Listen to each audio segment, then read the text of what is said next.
Hi అండి, chocolate orders వచ్చాయని చెప్పాను కదా. చాక్లెట్ ప్రిపేర్ చేయడానికి నేను ఇక్కడ 5 టైప్స్ ఆఫ్ మౌల్డ్స్ తీసుకున్నాను. ఈ మౌల్డ్ చాక్లెట్ లాలీపాప్ కి యూజ్ అవుతుంది. నేను మాత్రం నాకు వచ్చిన ఆర్డర్ లోని లార్జ్ డ్రై ఫ్రూట్ చాక్లెట్ కి యూజ్ చేస్తున్నాను. నా దగ్గర బార్ చాక్లెట్ కూడా అవైలబుల్ గా ఉన్నది. వాటితో పాటు నేను చిన్నపిల్లల కోసం ఇలాగ ఆల్ఫాబెట్స్, న్యూమరల్స్ అలానే సింబల్స్ వచ్చే మౌల్డ్ తీసుకున్నాను. ఈ రోజు మనకు మొత్తం 120 చాక్లెట్స్ ఆర్డర్ అయితే ఉన్నది. వాటి కోసం నేను ఇక్కడ డార్క్ కాంపౌండ్ 500 గ్రామ్స్ తీసుకుంటే మిల్క్ కాంపౌండ్ 250 గ్రామ్స్ తీసుకుంటున్నాను. అంటే 2:1 రేషియోలో కాంపౌండ్ తీసుకోవాలి. చాలా మంది ఓన్లీ డార్క్ లేదా ఓన్లీ మిల్క్ కూడా చేస్తారు. కాకపోతే అలా అయితే పెద్దగా టేస్ట్ ఏం అనిపించదు. అదే ఇలా అయితే డైరీ మిల్క్ చాక్లెట్ తిన్న టేస్ట్ అనిపిస్తుంది. ఇప్పుడు ఈ చాక్లెట్ ని డబుల్ బాయిలింగ్ మెథడ్ లో మెల్ట్ చేసుకోవాలి. చాక్లెట్ అంతా మెల్ట్ అయిపోయిన తర్వాత కిందకి దించేసి ఇలా విస్కర్ తో బాగా విస్క్ చేసుకోవాలి. చాక్లెట్ టేస్ట్ అంతా ఇక్కడే ఉంటుందండి. ఎంత బాగా విస్క్ చేసుకుంటే అంత టేస్టీగా ఉంటుంది.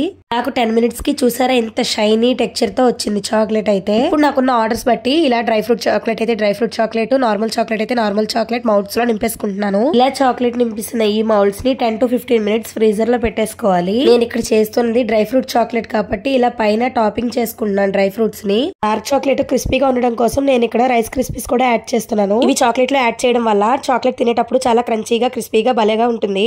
వీటిని కూడా మౌల్డ్స్ లో ఫిల్ చేసేసుకొని వీటిని కూడా ఫ్రీజర్ లో పెట్టేసుకుంటున్నాను.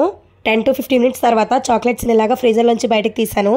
చూసారా ఎంత బాగా రెడీ అయిపోయాయో చాక్లెట్స్. షేప్స్ కూడా కరెక్ట్ గా వచ్చాయండి. ఇంకా మిగతావన్నిటిని కూడా డిమోల్డ్ చేసేసి ప్యాక్ చేసేసుకోవాలి. నేను ఇక్కడ ఈ చాక్లెట్స్ ని ప్యాక్ చేయడానికి ఇలా అల్యూమినియం ఫాయిల్స్ తీసుకున్నాను. అల్యూమినియం పేపర్ లో ఒక బటర్ పేపర్ పెట్టి చాక్లెట్స్ అన్నిటిని ఇలా వ్రాప్ చేసుకుంటున్నాను. బటర్ పేపర్ లోపల పెట్టి వ్రాప్ చేసుకోవడం వల్ల చాక్లెట్ త్వరగా మెల్ట్ అవ్వకుండా ఉంటుంది. మనకున్న ఆర్డర్స్ కి డిటిటిసి చేయాలి అంటే 1-2 డేస్ పడుతుంది కదా. అలాంటప్పుడు ఈ చాక్లెట్ మెల్ట్ అవ్వకుండా ఉండడానికి లోపల ఈ బటర్ పేపర్ పెట్టాను నేను. మన దగ్గర dry fruit chocolates large, small 2 sizes available గా ఉన్నాయి. మనకి రక్షాబంధన్ వస్తుంది కదా. రాఖీ కట్టే వాళ్ళైనా కట్టించుకునే వాళ్ళైనా మీ బ్రదర్ అండ్ సిస్టర్ కి గిఫ్ట్ తో పాటు స్వీట్స్ ప్లేస్ లో ఇలాగా హోమ్ మేడ్ చాక్లెట్స్ గానీ లేదా మన దగ్గర దొరికే డ్రై ఫ్రూట్ లడ్డూని గానీ తినిపించి చూడండి. వాళ్ళు చాలా హ్యాపీగా ఫీల్ అవుతారు. పిల్లల బర్త్డేస్ కి రిటర్న్ గిఫ్ట్స్ లాగా ఇలాగ ఆల్ఫాబెట్స్, న్యూమరల్స్ ఉన్న చాక్లెట్స్ ఇవ్వడం వల్ల వాళ్ళు చాలా సర్ప్రైజింగ్ గా ఫీల్ అవుతారు. అలానే మన దగ్గర బార్ చాక్లెట్ కూడా అవైలబుల్ గా ఉన్నది కాబట్టి మ్యారేజ్ యానివర్సరీకి ఇలా heart shaped chocolate are bar chocolate ఇవ్వడం వల్ల మీ పార్ట్నర్ కూడా హ్యాపీగా ఫీల్ అవుతారు. ఎందుకంటే లేటు మీకు చాక్లెట్ ఆర్ స్నాక్స్ ఏవి కావాలన్నా స్క్రీన్ పైన ఇచ్చిన నెంబర్ కాంటాక్ట్ అయిపోండి.